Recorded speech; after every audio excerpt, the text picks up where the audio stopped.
Hey, it's Jose here, and in this quick video, I'm going to give you 5 FBA tips when it comes to choosing a product. That will enable you to choose good products to sell on Amazon based on 5 criteria.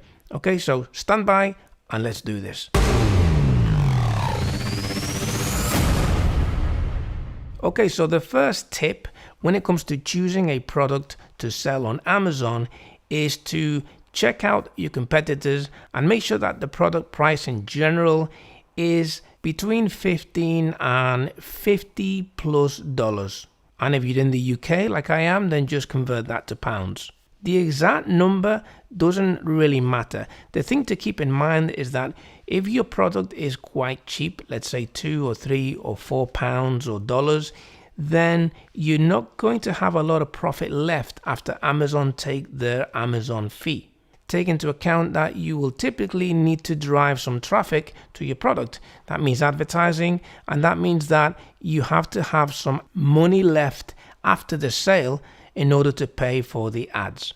If your product is very cheap and you have Amazon taking their fee, then when you add advertising costs to that, you're left with very little, if anything.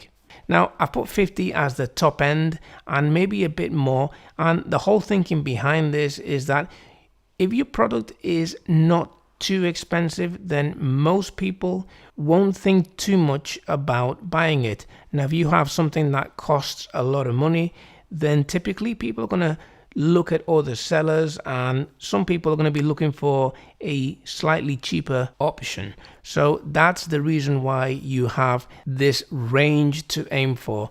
You want to clear a certain amount so that you're not too cheap, but you don't want to be too expensive either. Unless, of course, you are selling a very expensive product, then the price has to match or has to reflect the product. Okay, so let's move on to point number 2, and that is weight. Ideally, you want to choose a lightweight product. And the reason for that is because if you're doing Amazon FBA, the more your product weighs, the more potentially you're going to pay in storage fees, but also on delivery fees, because it's going to cost more to deliver your product. This is not a hard and fast rule to say stay away from heavyweight products, but if you're just getting started, or if you just want to throw a product into FBA and make some money, then the rule is to be as light as possible. And the reason I put 5 pounds in weight is because typically anything above that will be charged a higher delivery fee. Now, the thing to do to get the current weights is to use the Amazon fees calculator, and that will tell you what kind of fees you may expect for different weights. Okay, so let's move on to the next point, which is competitors. You want to check your competitors and make sure that you're not going into a very competitive market, unless you have deep pockets, of course.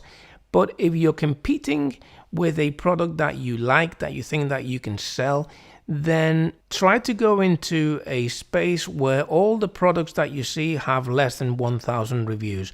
Again, that's not a hard and fast rule, and don't let a big number of reviews put you off. If somebody has 5,000 reviews, it does not mean that you can't get into that space. It all hinges on your branding, on how you present your product, on your pricing point, not just on the number of reviews, okay? These rules are general rules, and they are there to make things as easy as possible. If you want to get into Amazon FBA, or you want to launch a product as easily as possible, following the path of least resistance, then these are good rules to go by. Okay, so let's move on to the next rule, which is brandable. Can you make it yours? And this applies to every product, whether it's lightweight or heavyweight, whether it's cheap or expensive. If you're going to sell something in Amazon as an Amazon seller, as a private label seller, then make sure that you can actually brand the product. For example, if you buy external hard drives, but they come with the manufacturer's logo, then you can't brand that product. Having your own branding is an advantage. It does give you an edge, as long as you do a good job of branding, of course. And it's a must if you want to get into private label. Okay, so let's move on to the final point, which is, does it get sales? And that, of course, refers to whether the product that you want to sell is already selling in Amazon and is making sales. If you want to follow the path of least resistance, then you don't want to jump into Amazon with a unique product. I talk about that in my 3 FBA mistakes video. I'll put a link to that in the description below this video. But for now, just take my word for it that if you want to go in fast and easy, then make sure that the product that you're selling is being sold by others and those products are getting sales. Now, you can do this by checking the bestseller rank of those products and also by using tools that will actually estimate how many sales those products are making on a daily and monthly basis. I'll put a link in the description below this video to more resources where you can get all my free guides for selling on Amazon, where I discuss these tools and show you how to do these things. Okay, that's going to do it for this session. Please subscribe to the channel. That way you can keep up to date with all these tips and tricks.